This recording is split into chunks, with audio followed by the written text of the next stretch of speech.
N 国の構成員の連中ね。いや、お前らや。お前らが長期拘留の原因を作ってんねん。ドバイに行ってるから逃げるかもわからへん。そやから身柄押さえた。ほいで、関係者見たら証人を脅迫しまくっとる。周りの人間を脅迫しまくっとる。それで保釈通ると思ってんの？今、立花隆に外に出てこまれて、一番困るのは誰かわかりますか？こっから先は予言じゃなくて予想です。そして僕の予想はいつも当たります。今一番困るのは斉藤元彦です。立花が生き残ろうと思ったら、斉藤さん殺しに行かなあかんね。斉藤さん生かそうと思ったら、立花殺さなあかんね。要件から先済ませましょうか。2つあるんです。言うとかなあかんことは。立花隆の交流が長引いてます。竹内さんに対する死後の名誉毀損も含めて、逮捕されてからもうそろそろ半年が経とうとしています。で、立花隆の長期拘留はおかしいって言うてる側の連中は基本的に立花隆がひどい目に遭ってることは不当だと思ってるような人間なので、能力が低いんですね。もう母の体内に着床したことが間違いぐらい頭が悪いんですよ。なので、人権概念っていうのがバカだからないです。人のことを差別するし、人のことを、社会構造を構造として捉える能力なんて毛頭ないしね。交流はおかしいぞって言ってるから、じゃあ例えばそいつが袴田事件の時に何て言ってたかとかね。あるいはプレサンス事件の時に何て言ってたかとか、あるいは大河原加工機事件で何か言ってたかとかね。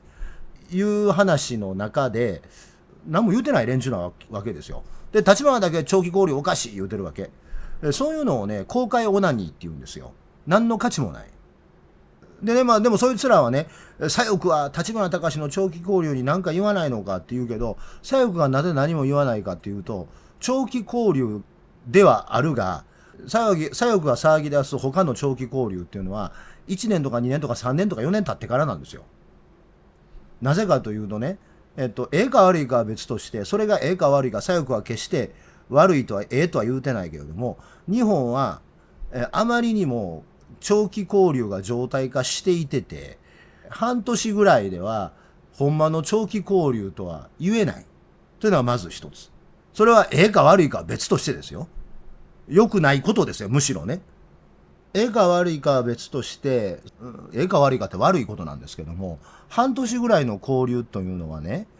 そもそもよくあることって言うちゃい、で、それが慣れっこになってはいけないことであることは事実だけれども、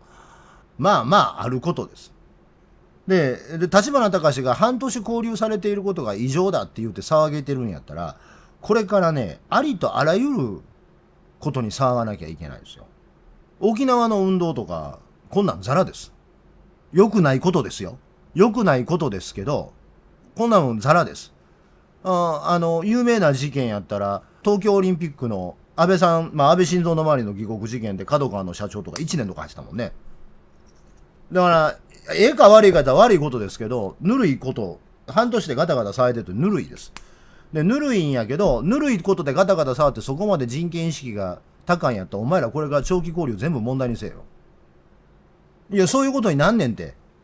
大河原加工機の事件なんて、物証がゼロの状態で、1年半やったかな。がんや言うて、病院行かなあかん言うてんのにもかかわらず、病院も行かしてもうてない。で、中で死んでんねん。大河原加工機の取締役のおっちゃん。で、それがええか悪いかやったら悪いことですよ。ただ、半年の交流で長いと言うんであれば、お前らは沖縄にまず行かなきゃいけない。沖縄の辺野古の反対運動をやってる人らが微罪で逮捕されたら1年間裁判も開かれずに拘置所の中にいるなんてザラです。ザラ。で、立花隆のことを英雄視するアホの中には体制に歯向かったから長期交留が続いてるとか言うてるんやけど、いや、袴田さん体制に歯向かったか。いや、検察のメンツにかけてどうのこうのする、それもないです。検察が考えてることはただ一つです。それもええか悪いかは別として、裁判に勝てるかどうかしか考えてません。で、裁判に勝つために、例えば袴田事件みたいに、袴田事件みたいに長期拘留がなぜ続くかっていうと、事件の報道とかね、あってはいけないことですよ。あってはいけないこと。それはええことや言うてるんじゃないです。あってはいけないことやけども、事件の報道とか加熱してる最中に、起訴して、公判が始まってしまうと、公判が混乱してしまうということを避けるために、報道の沈静化とか話題の沈静化を待つというしょうもないことを検察やったりします。立花隆のがそれに該当するとは言ってないよ。日本の検察はそういうことをします。ええか悪いかは別として。っていうか悪いことですけど。で、それはなぜかというと、昨日ネットで話題になってたけど、韓国の兄弟腹心事件と一緒で、点数がそれで稼げるからですよ。その精神論じゃなくて、構造がそうなってるんです。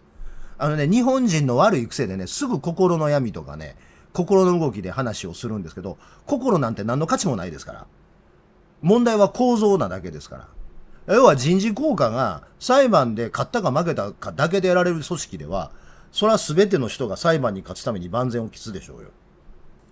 昨日ネットで話題になってましたけど、韓国のプサンの兄弟腹心事件ね、チョンドファン政権の時の。あれもそうでしょ。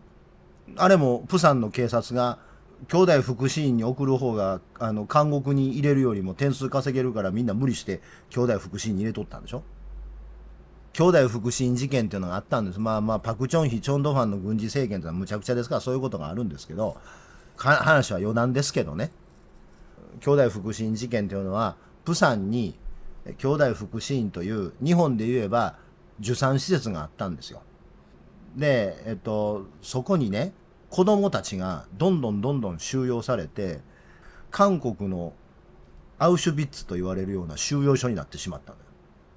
で、そこへ連れて行かれた子供ってのはひどくて、おばあちゃんと散歩してて、手つないで歩いてて、おばあちゃんがちょっと買い物行ってる間に、周りを巡邏してる警官が、勝手にフロージアって決めつけて、その兄弟腹心のとこに入れてしまったりとか、学校で今日の給食でパン余ったからって言うて、パンをジャイケンで買って持って帰った子が、カバンの中にパン入ってるって言うて、盗んだに違いないってそこ入れられたりする。なんでそのとこ入れられるか、警官がなんでそのとこ送るか言うたら、当時、ソウルオリンピックの前でね、街の浄化作戦っていうのやってたんですよ。チョンドファン政権が、軍事独裁政権がね。で、ソウルのチョンドファン政権が全国各地に、その不老人の、そのホームレスの人とか、精神障害者とかを街でうろついてたらあかんから、病院なら病院、受産施設なら受産施設に収容しましょうということを徹底したの。で、それを、プサンの警官は、警察が、チョンドファン政権に気に入られるために、プサンでは徹底すると。だから、普通の犯罪者とか、特に成人前のジュビナイルの犯罪を警察署に入れても、何やったかな、2点やったかな。人事効果的に2点やねんけど、福祉院に、兄弟福祉院に送ったら5点やねん。ほんならもうって言うなったら、もう、プサン中の警官は、ちょっとでもおかしな子供を見つけたらすぐそこへ送り込んでたわけ。で、わずか4、5年、その収容所は動いただけやけど、何人 ?600 人死んだよ、だったっけな。で、それですぐね、その心の闇とか人間はなんて残酷になるんだろうとかって、すぐ言いがちでしょ。違うんですよ。その制度が歪んでるからそうなるわけですよ。そもそもチョンドファン政権が街の浄化作戦って言うて、ホームレスの人とか精神障害者の人をあちこちに入れようとしてること自体が間違いなわけでね。そもそもが。で、そもそもがプサンの警官さがそれを徹底するためにチョンドファン政権に気に入られようとすること自体が間違いだし、で、チョンドファン政権で、それで人事効果にそれを反映させること自体が間違ってますわな。で、それはだからその心の動きとか、そいつの思想とかじゃなくて、もうそれは仕組みが悪いわけですよ。で、日本のその検察のその裁判に勝たなきゃいけないというのも、警察官がみんな傲慢チキだからとかではなくて、検察の人事効果制度がね、裁判で勝つかどうかだけというところに依拠しているからそうなるわけでね。俺から言わせたら検察なんか徹底改革するべきやと思うけれども、ただ、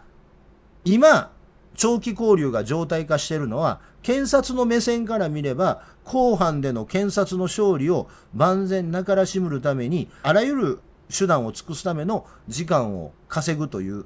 ことが、彼らの長期交流を生んでいる背景にあるわけですよ。別に彼らが人間として間違ってるからとか、彼らが残酷な人間だからではなくて、勝たなければいけないという人事体制の中で仕事をしていると、そうなってしまうよねという制度の問題なわけですよ。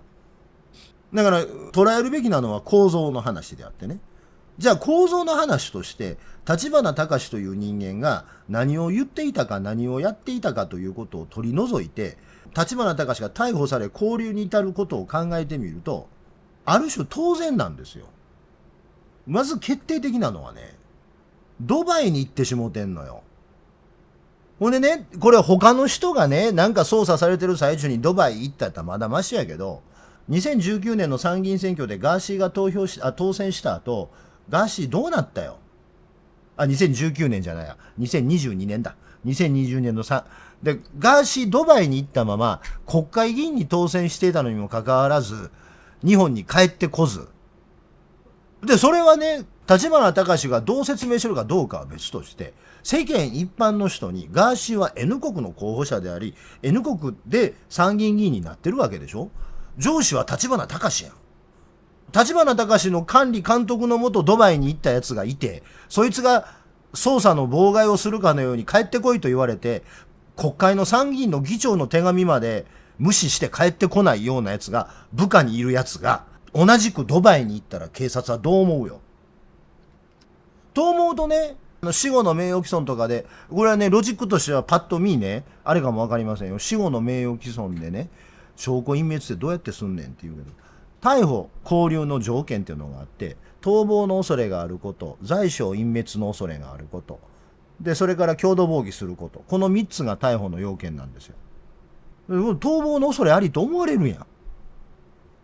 ん。で、この罪証隠滅っていうのは証拠隠滅って例えばね、立花の場合は街頭演説で竹内さんの名誉毀損をしているわけだけれども、その名誉毀損の証拠である YouTube の動画とかを消しまくるだけじゃないですよ。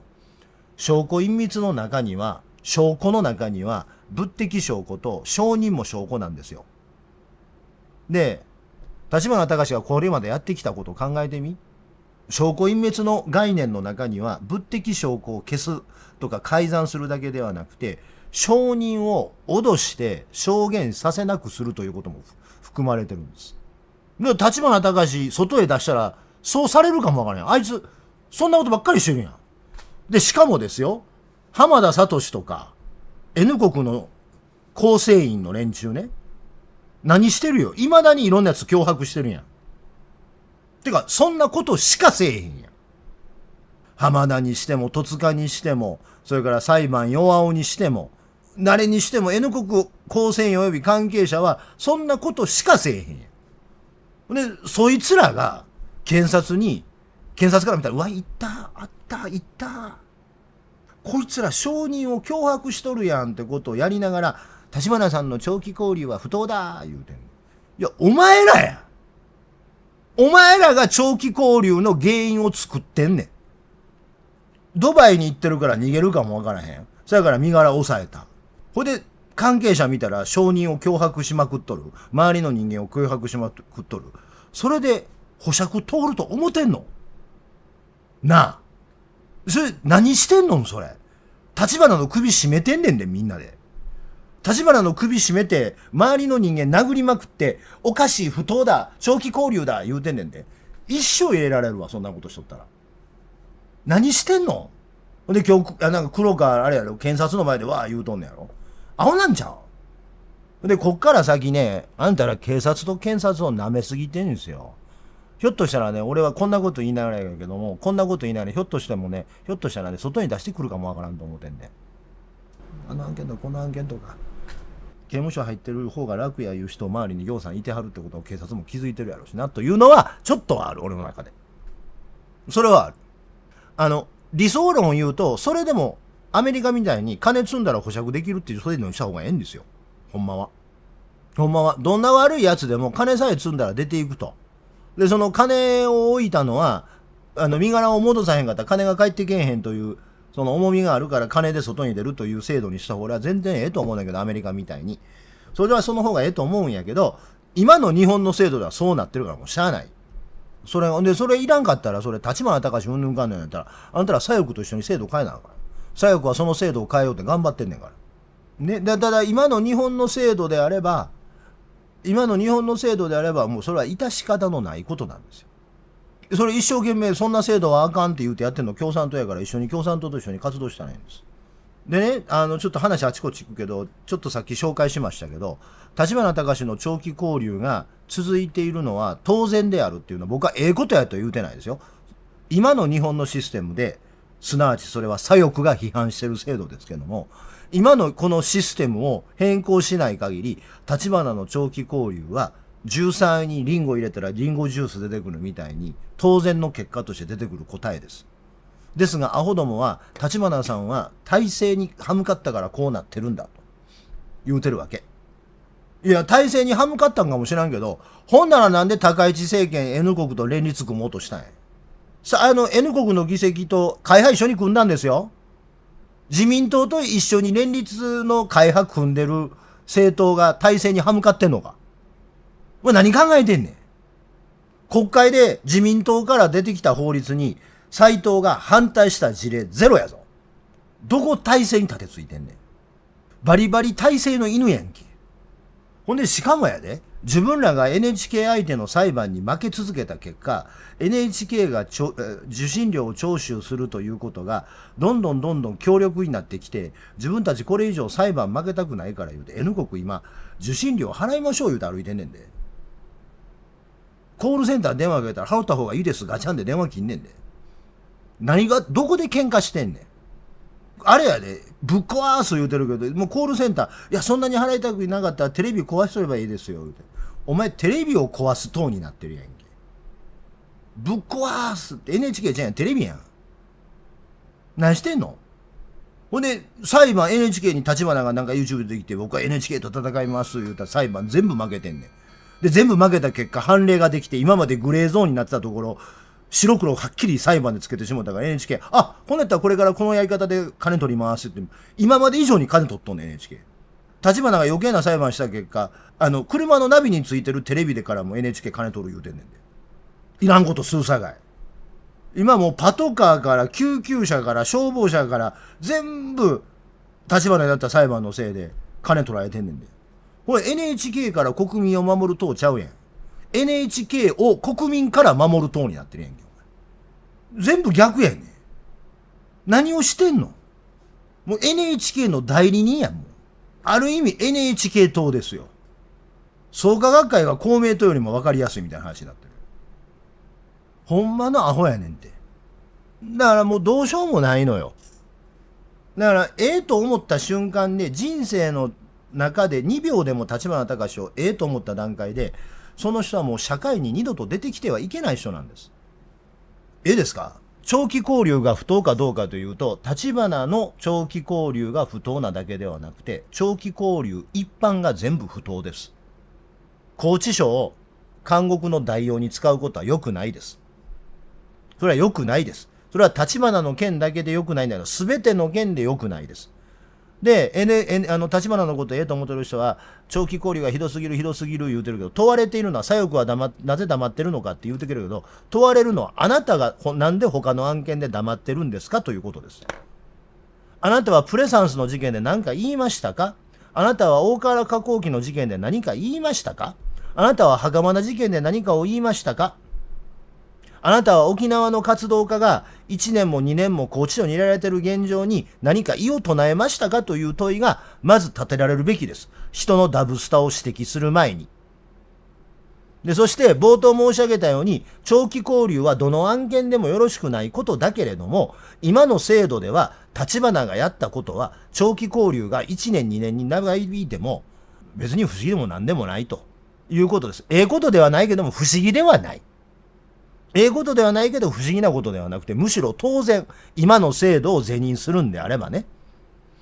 で、じゃあ N 国の人たちの主張を通そうと思うと、今後共産党及び自由放送団と一緒に長期交流反対ってことをやるしかないですよ。で、刑事訴訟法改正運動やればいいんです。自民党嫌がると思いますけど。そこで一番頑張ってるのは共産党です。で、これが今日の俺の台本の本筋の黒い字で書いてるところ、薄いグレーでかっこ。せやけども検察と警察はものすごく根性が悪いから、立花隆に徹底して嫌がらせをしようと思っているから、中に入ってるよりも外に生活する方が辛いの分かってて、外にいる方が怖い人がたくさんいるのを知っているから、ひょっとしたらすぐに外に出してくるからもな、かっこ閉じるという一言だけは添えておきます。立花のことをちょっとでもええと思う人は、世の中というのが太平洋ぐらいあったとしたら、あなたの知っていることというのはごぼう程度のものしかないんですよ。で、太平洋にごぼうを突き刺して、なんで反応せえへんねん、涙出てきた。太平洋にごぼうを突き刺して、なんで反応せえへんねんみたいな愚かなことをあなた方はしてるんですよ。てか、あなた方が真実だと思っていることなんてものは一つも真実でないし、これが世の中だと思ってるものはとてもちっぽけなもんなんです。物事ってのはそうじゃないんですよ。で、もうあなたの人生は、人生の中に2秒ぐらい立花隆がほんまのことを言ってるかもわからない。と思った段階で、あなたは生まれてきたことが失敗だったんです。育ってきたことが失敗なんじゃなくて、生まれてきたことが失敗だったんです。それぐらい能力低いんです。もうおかしいんです。資本主義社会で普通に社会人として生活してきて、人生の中で2秒以上立花のことにほっと思うのはおかしいんです。端的に言うと異常者なんです。まずその認識を持ちましょう。で、あなた方は今後何をやっても人生では成功しません。だからもう諦めましょう、根性は。と、ここまでのことを言うときながら、一方で、こっから先は予想です。今、立花隆に外に出てきて出てこまれて、一番困るのは誰かわかりますか？こっから先は予言じゃなくて予想です。そして僕の予想はいつも当たります。今一番困るのは斉藤元彦です。立花隆が最初逮捕勾留されたきっかけは竹内さんに対する生前及び死後の名誉毀損でした。その後追加でいろんな事件で、書類送検されてます。なので今おそらく公判前整理手続き中なんでしょうけどね、おそらくね、聞いてないけども、おそらく段取りから言うたら今公判前整理手続き中で、その公判前整理手続きが進んだと思ったら新たな事件が検察に送られてきて、またゼロに戻ってってことをずっとやってると思う。いつもの検察の体です。ですがね、立花隆が一番最初に逮捕されて勾留されたのは確かに竹内さんの事件であることは間違いありませんが、その後全部公職選挙法違反なんですよ。ポスター代の水増し、事前運動、全部公選法違反なんです。でね、検察ってね、この間のジャンポケの斎藤の裁判もそうですよ。ええか悪いかほんまか嘘かは知らんで、その議論してんちゃうけど、ジャンポケの斎藤側の弁護士の言うてることは、ロケバスの中でなんかやったんでしょ。で、やった時に、ジャンポケの斎藤さんのことが好きですって言われたと。で、その彼女が好きですって言った事実には争いがないねんて。確かに彼女は言うたらしいのよ。報道によるとね。で、別にその好きです言うのとそういうことをしますはセットじゃないやん。別に。で、それで勘違いしたから合意があったということを、弁護側は言うてんねん。争いがない。で、合意があったって言うてん。だから、問題ないっていう弁護側は言うてんねんな。で、それは嘘かほんまか知らんで。真実かどうか俺は言うてないで。という報道があったという話をしてるんです。で、それに対して、検察側は、性欲モンスターとかね、むちゃくちゃなことを言うわけですよ。いや、この裁判で勝って、有罪つけて、できるだけ求刑に近い懲役を書き取らなあかんから、もうむちゃくちゃなこと言うわけ。で、俺はそれが合意があったと思ったようなやりとりがあったというのがほんまのことなのか、ジャンポケの人が性欲モンスターなのか、ほんまの人なのか、そういうことを言うてるんじゃないよ。というのが刑事裁判なわけですよ。だとすると、検察は立花のことをいっぱいいろんなことを言うわけです。裁判になったら。いっぱいいろんなことを言うわけです。検察はね。で、そうするとね、当然ね、兵庫県知事選挙のことも裁判で語られるんですよ。で、俺が検察やったらどういうことをやるか言うたらね、これ循環論法めいてるけれども、この立花隆被告はそもそも選挙の演説を利用して竹内さんを攻撃し、死んだ後も政治活動だということを言って竹内さんを攻撃したんだと。なんでこんなことをするかというと、ポスター水増し事件だったり事前運動事件で見るように、こいつは公職選挙法の順法意識がないんだと。でその順法意識がないから、2024年10月11月の兵庫県知事選挙において、その順法意識のなさのゆえに竹内さんに対する名誉毀損ということをやったんだという、ぐるぐるした綺麗なロジックが生まれるわけですよ。ぐるぐるした綺麗なロジック生まれるの、そこで。検察からしたらこんな楽な事件ない。関係ないやんけ、選挙関係ないやんけ言うかもわからんけども、竹内さんの件で有罪にし、公職選挙違反で有罪にしということをネロテル検察からすると、これ無理くりでもつなげてくるやん。もうそこまではええよ、検察がそうしてくんのは。ほんなら逆にそのジャンポケのサイトがね、その合意があったという刑事弁護をやるんとしたらね、立花隆の刑事弁護がどうなるか考えてみたらええんです。頼まれてやりましたって言うんちゃうんかな。誰にネタ元誰で、これ検察が聞くんちゃうよ。名誉毀損の刑事裁判というのは公益性と公共性と真実性と真実相当性があるから、確かに誹謗中傷かも分かりませんけども、これは違法性が阻却されますという弁護の仕方をしなきゃいけないわけですよ。これ検察側が聞くんじゃないよ。弁護側が立花を弁護しようと思うと、立花さんが竹内さんにいろんなことを言うに至る、それなりの事情があったはずですよねということを裁判で聞かなきゃいけない。弁護側が。ここで思い出さなければいけないのは藤倉義郎の名言です。裁判に負けない名誉毀損をやろ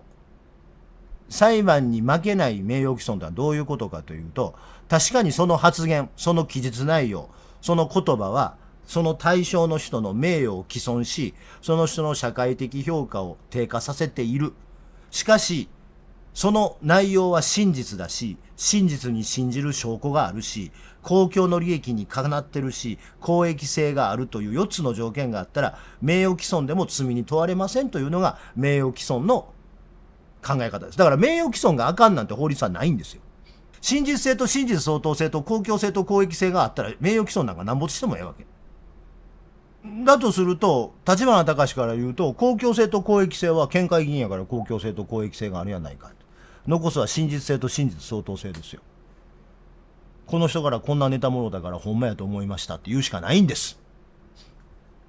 増山の名前出んのか、片山の名前が出んのか、岸口の名前が出んのか、斎藤の朝比奈の名前が出んのか知らんけど、誰なりの名前を出さ、李賢徳の名前が出んのかどうか知らんけども、誰なりの名前が出てくるはずなんですよ。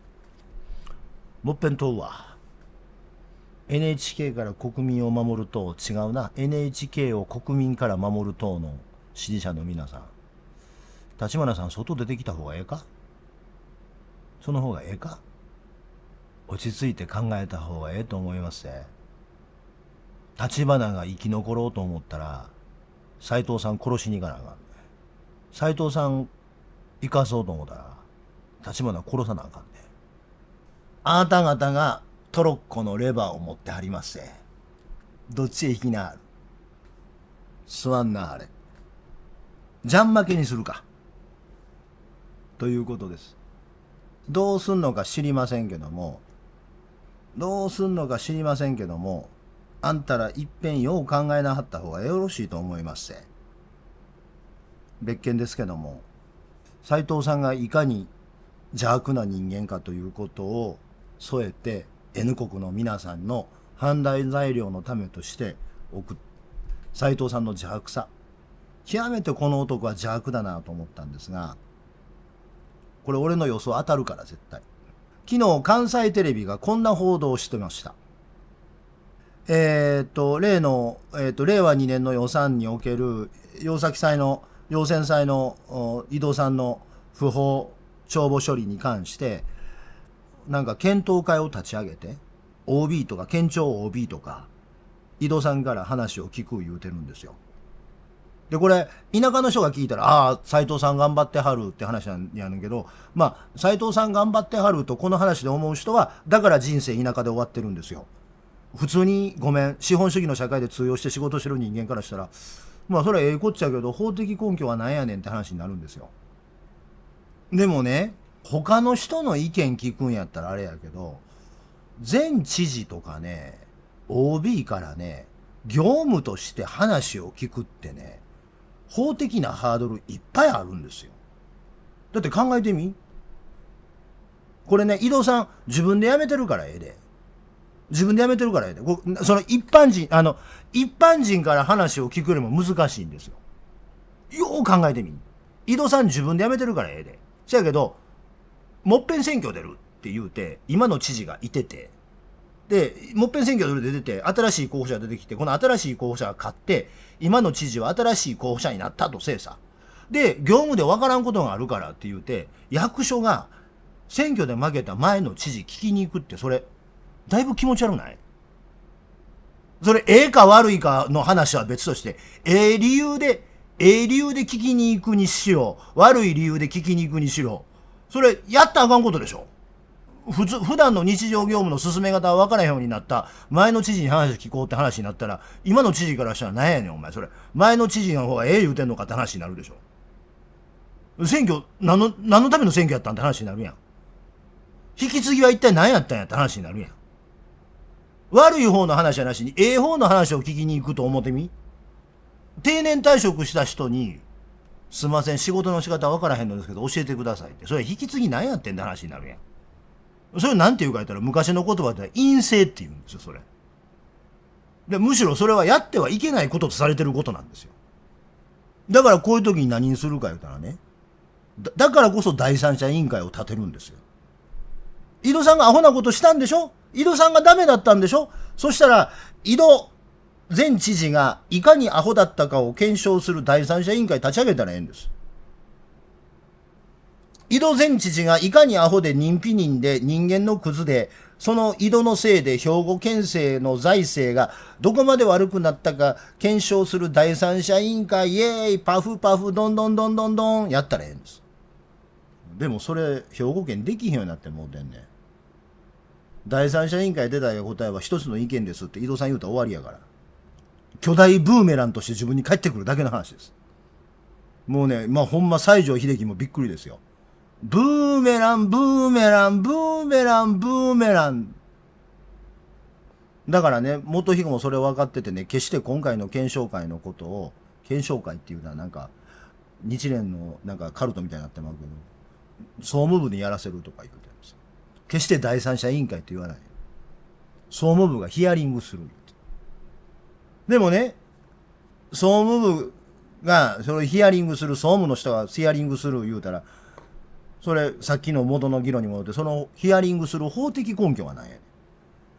行政の行為というのはどんな行為であっても根拠に行政法がなかったらダメなんですよ。法律がなかったらダメなんですよ。人と喋るにもどの立場で喋ってんのかということで法的根拠がなきゃダメなんですよ。しんどいけどそれが行政っていうもんです。で、法律に書いてないことはやりたくてもできないんです。目の前でおばあちゃんが倒れててもできないんです。で、これ、井戸さんも OB も、せやから、そっからヒアリングさせてくれたら断ったかって別に構いませんけどね。まあだから法的拘束力がないんですよ。百条委員会みたいなもんじゃないから。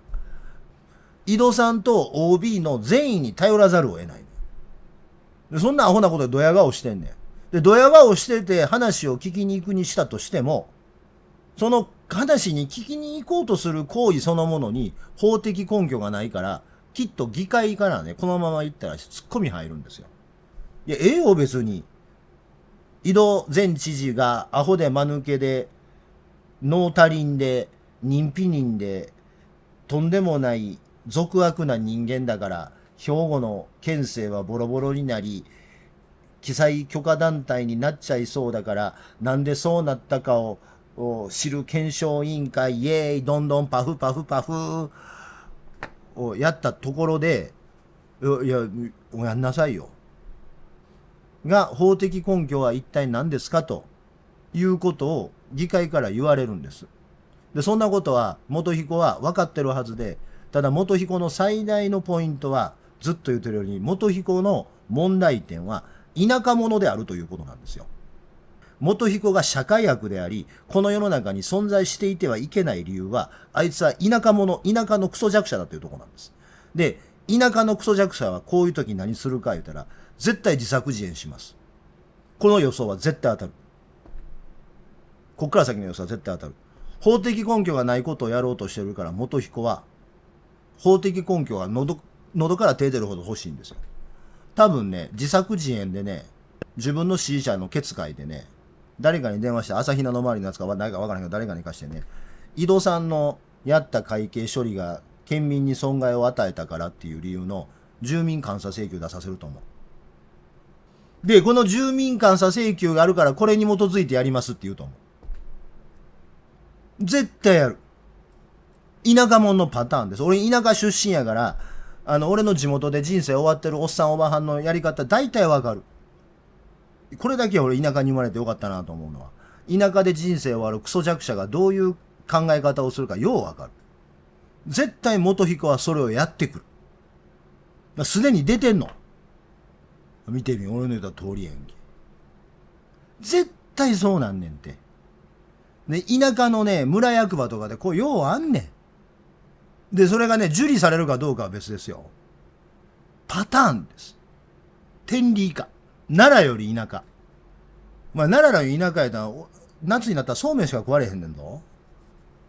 ぜひチャンネル登録といいねボタンを押してください。